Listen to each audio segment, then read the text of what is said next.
my parents met at a youth camp, a church camp, at 12 and 14. And they married at 17 and 19. Wow. Yeah. Yeah.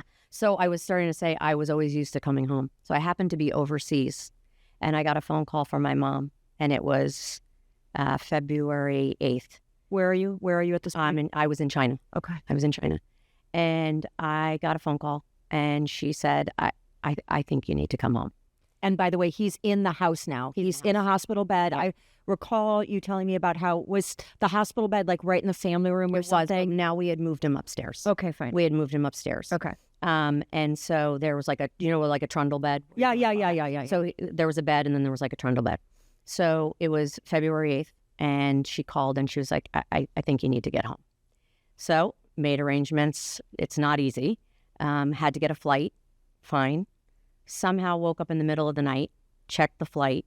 It was canceled. Okay. Called my travel agent. He helped me, coordinated. I got a direct flight. Got home to the most unbelievable snowstorm. Like, you can Google it. February 9th of 2010, let's call it. Shutting down everything. It was the last car over the George Washington Bridge before they closed it. Because that's how I had to get home. I flew into Newark. I had to go over the George Washington Bridge to get home to New York. Got home. Got to the house. Had some time with my mom's best friend was there. They needed to go out. They needed to do some stuff. I pulled the trundle bed up. I pulled up next, and I laid with him. He couldn't speak to me, but I spoke to him and told him everything I wanted to say. And I would see the little corners of his mouth. Really? Move. Were his eyes closed? Yeah. Yep. Like what? And then he passed away the next night. He waited for me to get there. I have no doubt. He waited. And then he just couldn't do it anymore. And I told him, it's okay, Dad. Like, you've done it all. And I'm going to take care of Mom, and I'm going to take care of my sister. Like, I promise. I will. So, yeah. My dad was married. Yeah. And my question for you is, did you think that you wouldn't survive losing him? Yeah. Yeah. I thought it's different. I felt a different role within my family all of a sudden, right? Because my dad was so much the focal of the family, and I am just like him. And so I did feel like I needed to step up more and be present more for my mom and for my sister. And were you close with your mom before Dad died? Yeah, I've always been really close with both of them. It's not like one more than the other. I think my mom I spent more time with her. Okay, fine. Right. My dad had various jobs, and he had owned Montgomery Ward. Do you remember that little store? Yes. Yes. And didn't they used to have a catalog Yes. business? Huge Wait, catalog. what do you mean he owned Montgomery So you Ward? were allowed to have the little satellite stores until they all went into a conglomerate, into the mall. There were all little individual stores. So he owned a Montgomery Ward. I had Cabbage Patch Kids. I had the Preemies. I had the Barbie Dream House. Yeah. Long before any of the other kids. I mean, yeah.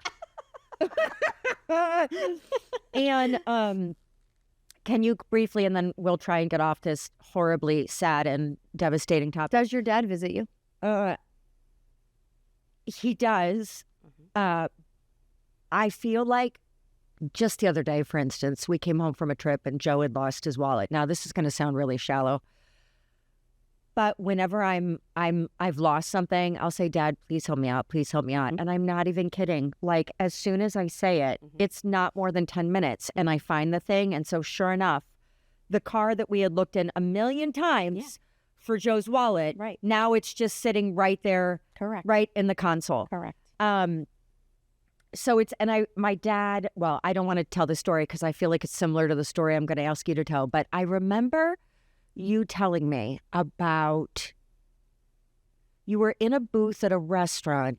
Yes. And you found a quarter. I had a Today's Special Value. Tell me, because I was going to say, do you get signs from your dad? All the time. All the time. And I do think if you're open to it, it's kind of like a game of Pictionary to me. They're going to show you various things. You just have to be willing to look for it. I want to talk to you about more of this after. Okay. But don't save all the good stuff for after. I need ratings on this podcast, so just okay, noted. So he visits us with quarters and cardinals. He collected quarters his whole life. I have his entire quarter collection. Okay. And red cardinals, always. He loved birds. And he had passed on February 10th, and we had a today's special value. I believe it was like the 17th or 19th. And you did it? I did. I did it for him. He was so proud of watching me on television. Like, it made him so happy. It made him so happy. And I did it. And I remember we were at the Outback, which is like right around the corner from Q. And we were having dinner. And I had invited my mom because I thought she would love to like be in the studio and be around it and get a break. And we literally went to stand up to leave. And you just heard ding, ding, ding. And I looked down and there is a quarter. I have no idea where it came from. On the floor? On the floor. But I heard it fall. And then so I looked, and then there it was. He sends me quarters all the time. My mother's birthday was Sunday. Saturday, we took her to dinner. She said she forgot her phone. Sorry, that happens a lot. She knew I would be upset. She doesn't have her phone when she's driving. I'm like, Mom, come on. She went back in. She said she came out, and she said she looked down at the step to take the step, and there was a quarter. No. 100%.